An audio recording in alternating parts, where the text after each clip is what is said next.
আমার অত্যন্ত শ্রদ্ধাভাজন এবং আমার অত্যন্ত প্রিয় আহলে সুন্নাত ওয়াল জামাতের স্বনামধন্য আলেম দ্বীন এশিয়া খ্যাত জামিয়া আহমদিয়া সুন্নিয়া কামিল মাদ্রাসার শাইখুল হাদিস এবং ভারপ্রাপ্ত প্রিন্সিপালের দায়িত্ব যিনি পালন করেছেন, আমার পরম শ্রদ্ধেয় উস্তাদ, অসংখ্য উলামা ইকরামের উস্তাদ, এবং বিশেষ করে সারা বাংলাদেশে যদি কামেল ক্লাসে বুখারী শরীফ, মুসলিম শরীফ সহ সেহাসিত্তার দরজ দেওয়ার হাতে করে কয়েকজন মুহাদ্দিস পাওয়া যায়।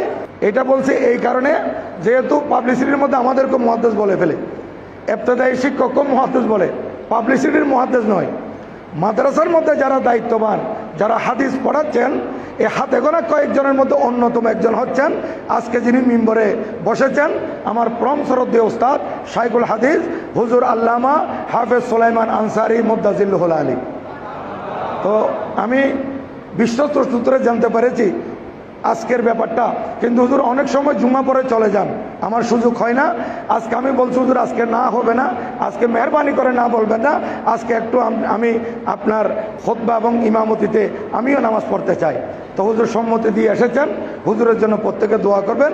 হুজুর আপনাদের মসজিদের দীর্ঘদিনের সুযোগ্য খতিব, যার তারিফ প্রশংসা করার অবকাশ রাখে না, তার বক্তব্য, চরিত্র, আখলাক, এলম সব কিছু আপনাদের সামনে দিবালোকের মতো স্পষ্ট।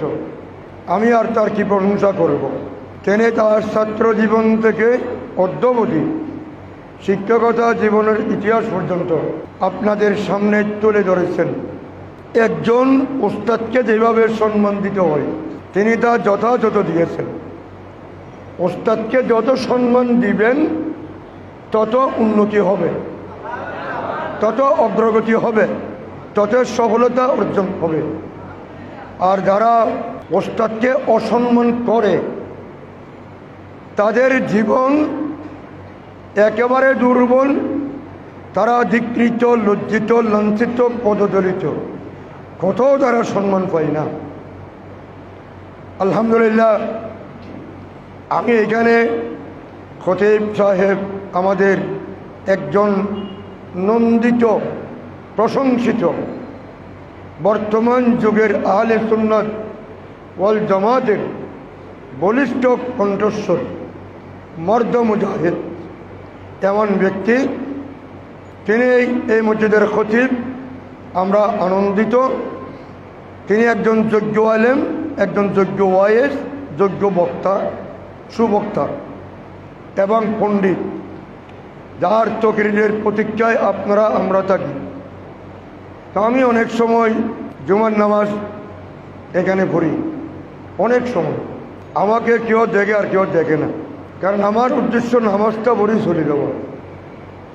আজকেও আমি বলি নেই। আমার ড্রাইভার সাহেবের সাথে খতিব সাহেবের সাক্ষাৎ হওয়ার পর উনি জিজ্ঞাসা করেছেন, হুজুর আজকে জুমায় কখন যাবেন? ড্রাইভার বললেন আজকে জুমায় যাবেন না, তো না গেলে তো এখানে পড়ব। তখন তিনি আমাকে ফোন দিলেন, হুজুর অনেকবার আপনাকে বলেছিলাম না করেন, আজকে না করবেন না। আচ্ছা, এমন এক ব্যক্তির কথা না করা যায়? আমার মধ্যে অযোগ্যতা থাকলেও আমি তার ডাকে সাড়া দিয়ে আজকে আপনাদের সামনে উপস্থিত হয়েছি। এই কারণে আমি আনন্দিত, গর্বিত।